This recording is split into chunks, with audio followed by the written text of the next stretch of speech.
Assalamualaikum warahmatullahi wabarakatuh. Perkenalkan, kami dari kelompok 3 akan mempresentasikan hasil diskusi kami mengenai aktor penggerak ekonomi kreatif. Next. Untuk anggotanya ada Adi Saputra, Adinda Hermawati, Aulia Anggreni Putri, Dani Putra, Dia Yulianansi, Muhammad Lutfi, Mutia Dilaneva, Alfira Siwa Putri, dan Yahfa Zukirobi. Materi pertama akan dijelaskan oleh Aulia. Kepada Aulia, disilakan. Baik, saya akan menjelaskan materi pertama yaitu tentang introduction. Ekonomi kreatif merupakan sebuah konsep di era ekonomi baru dengan informasi dan kreativitas sebagai penopang utamanya, di mana ide dan stock of knowledge dari setiap individu merupakan faktor produksi utama dalam kegiatan ekonomi. Secara konseptual, ekonomi kreatif memiliki hubungan paralel dengan konsep kewirausahaan karena keduanya bertitik tolak dari pemikiran atau benang merah yang sama, yaitu kreativitas, ide atau gagasan, serta inovasi. Ekonomi kreatif merupakan pemikiran cerdas sebagai solusi dalam meningkatkan kesejahteraan masyarakat. Next. Faktor utama pengembangan ekonomi kreatif perlu adanya upaya peningkatan peran aktor yang berkaitan dengan ekonomi kreatif. Sesuai dengan konsep yang dikembangkan oleh Badan Ekonomi Kreatif, maka ada 5 aktor yang dapat berperan dalam mengembangkan ekonomi kreatif, yaitu akademisi, pelaku bisnis, komunitas, pemerintah, dan media, atau lebih dikenal dengan ABCGM atau Academic Business Community Government and Media. Tiap aktor mempunyai peran dan fungsi yang berbeda-beda dalam pengembangan ekonomi kreatif. Namun, dalam pelaksanaannya, masing-masing aktor dapat menjalin kerjasama sehingga ekonomi kreatif dapat dikembangkan secara optimal. Hal ini dapat dipahami karena masing-masing aktor memiliki kelebihan dan kekurangannya. Kerjasama antara masing-masing aktor memungkinkan terlaksananya koordinasi, integrasi, sinkronasi, dan sinergi sumber daya ekonomi kreatif secara optimal. Meskipun demikian, dengan segala kelebihan dan kekurangannya, pemerintah daerah memiliki peran yang sangat strategis, terutama sebagai regulator, fasilitator, dan akselerator. Bahkan pemerintah daerah memiliki kewenangan untuk memulai pengembangan ekonomi kreatif. Next. Tapi mengutip dari Blueprint Pengembangan Ekonomi Kreatif tahun 2025, Departemen Perdagangan Republik Indonesia, struktur industri kreatif yang ada saat ini tuh dipayungi oleh hubungan antara cendekiawan atau intelektual, bisnis dan pemerintah atau government yang disebut sebagai sistem triple helix, yang merupakan aktor utama penggerak lahirnya kreativitas, ide, ilmu pengetahuan, dan teknologi yang vital bagi tumbuhnya industri kreatif di Indonesia. Hubungan yang erat, saling menunjang, dan bersimbiosis mutualisme antara ketiga aktor tersebut dalam kaitannya dengan landasan dan pilar-pilar model industri kreatif akan menghasilkan industri kreatif yang berdiri kokoh dan berkesinambungan. Baik, sekian materi yang dapat saya sampaikan. Dikembalikan kepada moderator.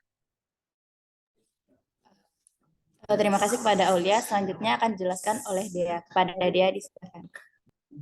Baik, terima kasih atas waktunya moderator. Nah, selanjutnya itu ada peran aktor dalam mengembangkan ekonomi kreatif. Yang pertama itu ada peran pemerintah.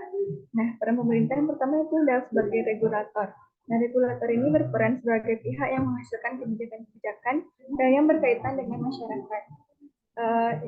Masyarakat industri, institusi, intermediasi, sumber daya, dan teknologi yang dapat mempercepat proses perkembangan industri kreatif dengan memiliki iklim bisnis kondusif. Nah, yang kedua itu ada katalisator. Nah, katalisator ini pemerintah memberikan rangsangan, tantangan, dan dorongan agar ide-ide bisnis bergerak ke kompetisi yang lebih tinggi. Pemerintah melakukan perubahan dengan terobosan baru dalam bidang ekonomi sebagai wujud solusi permasalahan kelangkaan sumber daya alam yang tidak seimbang dengan pertumbuhan. Dengan melakukan pengembangan ekonomi kreatif yang memanfaatkan sumber daya manusia sebagai faktor produksi dalam perekonomian. Sumber daya manusia memiliki kreativitas yang mampu diberdayakan. Nah, yang ketiga yaitu ada fasilitator. Nah, pemerintah memberikan fasilitas baik anggaran maupun fasilitas gedung. Dinas pemerintah sendiri memberikan fasilitas anggaran dalam penyelenggaraan bisnis atau ekonomi kreatif. Pemerintah dapat membina industri-industri kreatif melalui pelatihan untuk meningkatkan nilai tambahnya. Nah, dalam hal ini sebagai pendukung perkembangan ekonomi kreatif, di mana sumber daya manusia memiliki kreativitas dan produktivitas. Nah, yang keempat itu ada perlindungan atau advokasi. Nah, hal ini diberikan pemerintah untuk memberikan bantuan bagi UMKM yang mendapatkan perlindungan seperti hak cipta, hak kekayaan intelektual atau HAKI, dan sertifikat halal. Pemberian hak paten sebagai apresiasi dan penghargaan atas keseriusan pemerintah dalam mendukung pengembangan ekonomi kreatif. Nah, yang kelima yaitu ada investor. Pemerintah sebagai investor harus dapat memberdayakan aset negara agar menjadi lebih produktif dalam lingkungan industri kreatif dan bertanggung jawab terhadap infrastruktur ekonomi. Nah, yang keenam yaitu ada sebagai konsumen. Pemerintah sebagai konsumen ini perlu merevitalisasi kebijakan procurement yang dimiliki dengan prioritas penggunaan produk-produk kreatif. Yang terakhir yaitu ada urban planner atau perencanaan perkotaan. Pemerintah harus merencanakan kota-kota kreatif. Kreativitas akan tumbuh di kota tersebut yang memiliki iklim yang kreatif juga. Nah, sekian presentasi dari saya. Saya kembalikan ke moderator.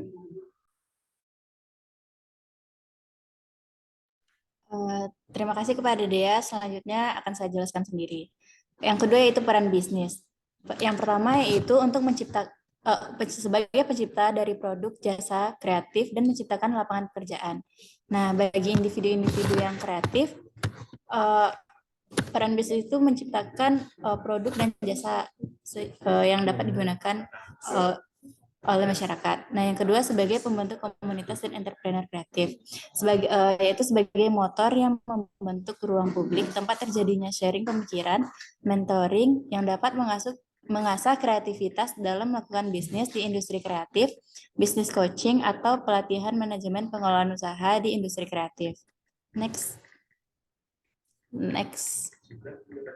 operator.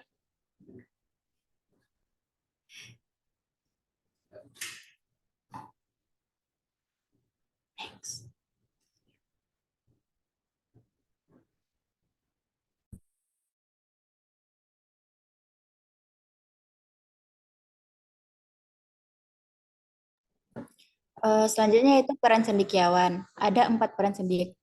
Yang pertama yaitu peran pendidikan, ditujukan untuk mendorong lahirnya generasi kreatif Indonesia dengan pola pikir yang mendukung tumbuhnya karsa dan karya dalam industri kreatif. Yang kedua yaitu peran penelitian, dilakukan untuk memberi masukan tentang model kebijakan pengembangan industri kreatif dan instrumen yang dibutuhkan, serta menghasilkan teknologi yang mendukung cara kerja dan penggunaan sumber daya yang efisien dan menjadikan industri kreatif nasional yang kompetitif. Yang ketiga yaitu peran pengabdian. Peran pengabdian masyarakat dilakukan untuk membentuk masyarakat dengan institusi atau tatanan sosial yang mendukung tumbuh suburnya industri kreatif nasional. Dan yang terakhir yaitu peran cendekiawan sebagai agen yang menyebarkan dan mengimplementasikan ilmu pengetahuan, seni dan teknologi, serta sebagai agen yang membentuk nilai-nilai yang konstruktif bagi pengembangan industri kreatif dalam masyarakat. Selanjutnya akan dijelaskan oleh Ade. Kepada Ade, disilakan. Baik, Bapak dan teman-teman yang berbisa semua. Selanjutnya adalah tentang pemegang kepentingan ekonomi kreatif. Jadi, di sini ada 3 pihak yang memiliki kepentingan di dalam ekonomi kreatif ini sendiri. Yang pertama adalah pemerintah. Pemerintah berkepentingan untuk mengarahkan perusahaan agar mengutamakan kesejahteraan bersama, bukan sistem kapitalis yang individualis. Maksudnya di sini adalah kepentingan pemerintah di sini adalah sebagai pembuat regulasi dan pengawasan tentang ekonomi kreatif agar ekonomi kreatif ini tidak hanya mementingkan kepentingan individual saja, tapi juga mementingkan kepentingan bersama dan juga kepentingan masyarakat, negara, bangsa, dan tanah air. Selanjutnya adalah perusahaan. Perusahaan berkepentingan untuk berkelanjutan investasi melalui keterlibatan masyarakat, pendekatan kemitraan, pola adaptasi terhadap masyarakat lokal, serta mengembangkan kepemilikan dan kemandirian masyarakat. Jadi perusahaan di sini memiliki kepentingan di mana sebagai pelaku dari ekonomi kreatif dan juga mencari keuntungan dari adanya praktik ekonomi kreatif ini sendiri. Dan juga diharapkan perusahaan ini dapat melakukan pemberdayaan kepada masyarakat dengan praktek ekonomi kreatif dengan tujuan untuk memajukan masyarakat itu sendiri.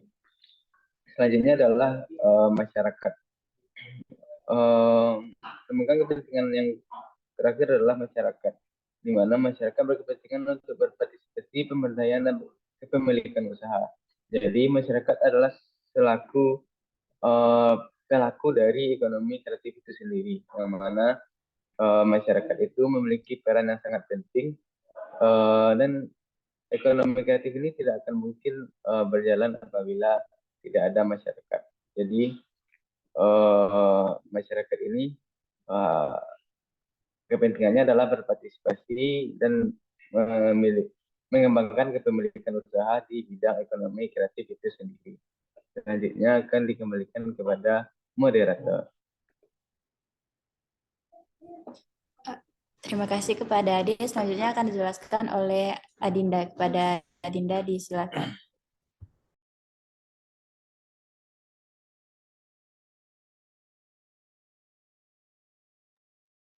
Baik, terima kasih kesempatan moderator.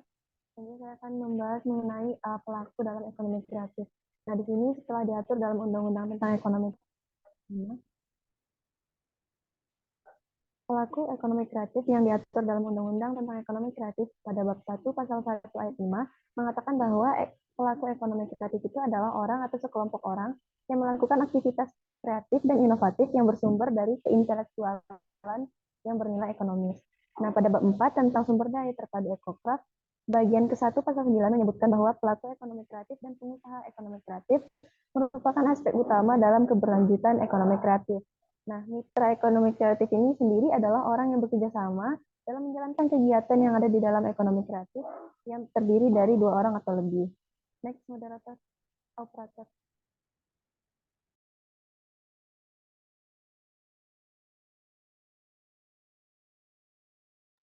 Nah, pada Undang-Undang tentang Ekonomi Kreatif tadi juga dijelaskan mengenai hak dan juga kewajiban yang diberikan dan dimiliki oleh pelaku ekonomi kreatif sendiri, yang mana haknya itu terdiri dari dapat berkarya, berkreasi, dan berinovasi pada bidang ekonomi kreatif.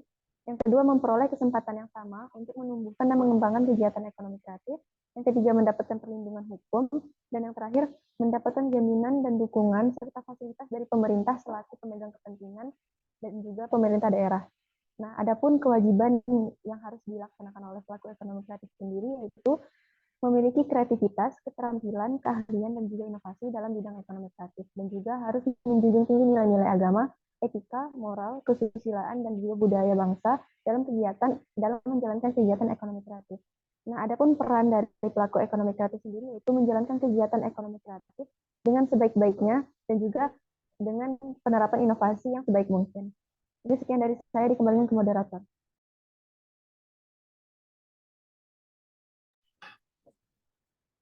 Terima kasih kepada Dinda. Materi selanjutnya akan dijelaskan oleh Olvi. Kepada Olvi, silakan. Baik, terima kasih moderator. Baiklah, saya akan menjelaskan tentang sinergi antara pemangku kepentingan kreatif. Nah, pemangku kepentingan itu adalah pihak-pihak dari dalam maupun luar organisasi, internal maupun eksternal yang berkepentingan dan berpengaruh terhadap kinerja, eksistensi, dan juga kelangsungan organisasi. Adapun sinergi itu mempunyai beberapa pengertian atau definisi, tetapi pada prinsipnya mengandung makna yang sama. Menurut Kamus Kaku Oxford Inggris, bahwa sinergitas itu merupakan interaksi atau kerjasama antara dua atau lebih suatu organisasi, unsur atau agensi untuk menghasilkan kombinasi hasil kinerja yang lebih besar daripada jumlah hasil yang dikerjakan secara sendiri-sendiri. Next.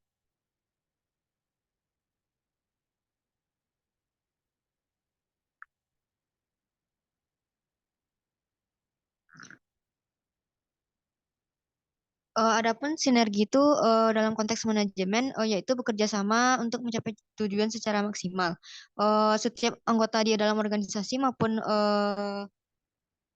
mempunyai perasaan atau harmoni dengan anggota lainnya. Nah, sehingga memungkinkan mereka menuntaskan pekerjaannya dengan baik dan juga penuh kegembiraan.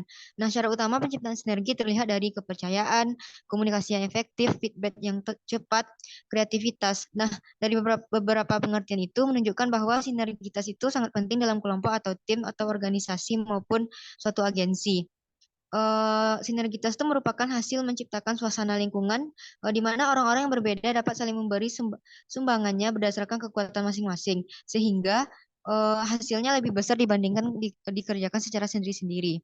Nah, sinergitas itu merupakan juga pendekatan yang paling efektif untuk memecahkan persoalan daripada sikap yang apatis atau konfrontasi. Nah, sinergi ini berbeda dengan kompromi, karena dalam kompromi pihak-pihak yang terlibat harus mengumpulkan sebagian dari tujuan agar bisa saling bekerja sama. Next, operator.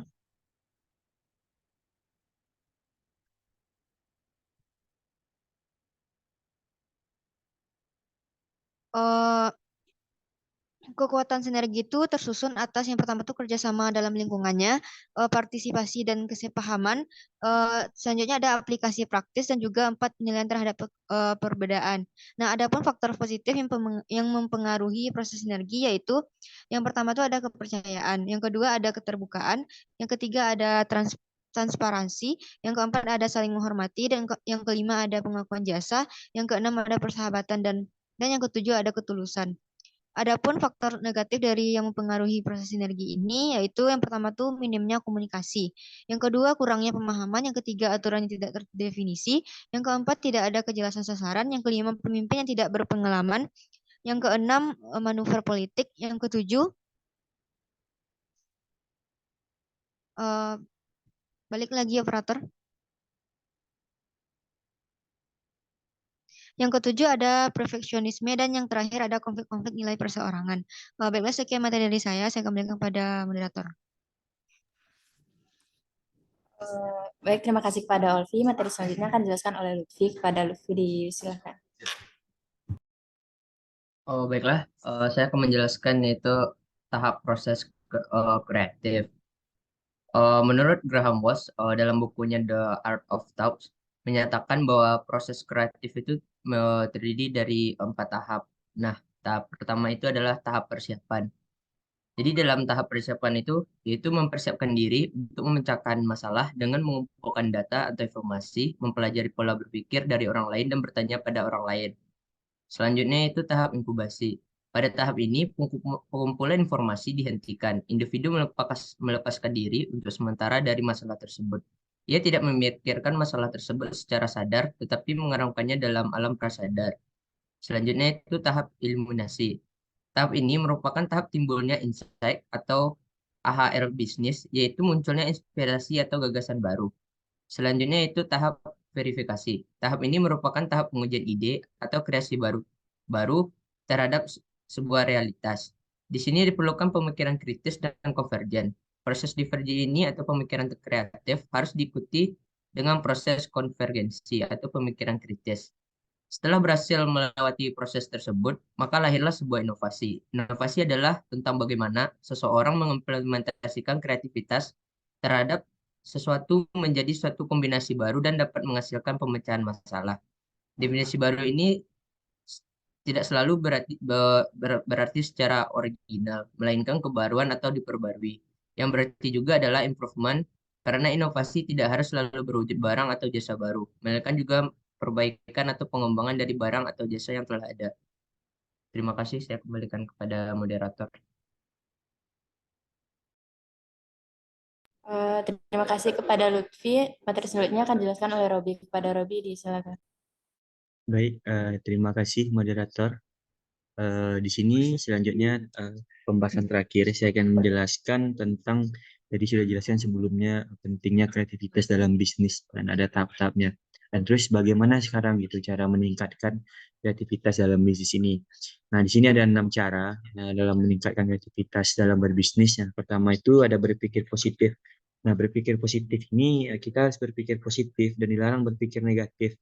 Nah, yang mana maksudnya semakin kita berpikir positif, kita akan semakin percaya diri dengan bisnis yang kita miliki, sehingga kita menemukan titik kreatif tersebut. Nah, yang kedua ada selalu bertanya. Nah, kita juga harus berlatih untuk selalu membuat pertanyaan dari sudut pandang berbeda. Jadi dengan adanya ini tentunya kita akan semakin terpacu untuk semakin kreatif mencari solusinya. Yang ketiga itu mengambil tindakan. Nah, tentunya kita juga harus melakukan sesuatu tindakan dalam hal ini. Nah, agar memang inovasi ini tidak hanya sekedar perencanaan. Yang keempat, mencari sudut pandang lain. Nah, dalam hal mencari inovasi ini, tentunya kita tidak bisa hanya dari satu sudut pandang. Tentunya kita membutuhkan dari berbagai sudut pandang agar kita mendapatkan berbagai macam sumber pengetahuan.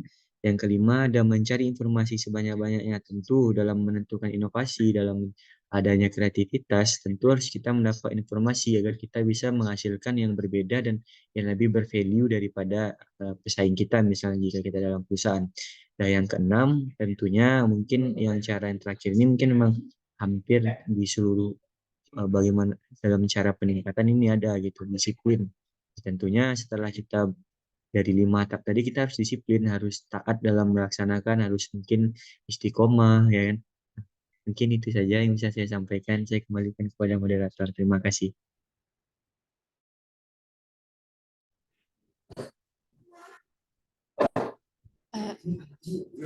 Baik, terima kasih Robi. Dengan berakhirnya pemaparan materi dari Robi, maka berakhir pula presentasi kami mengenai aktor penggerak ekonomi kreatif. Apabila ada kesalahan, mohon dimaafkan. Assalamualaikum warahmatullahi wabarakatuh.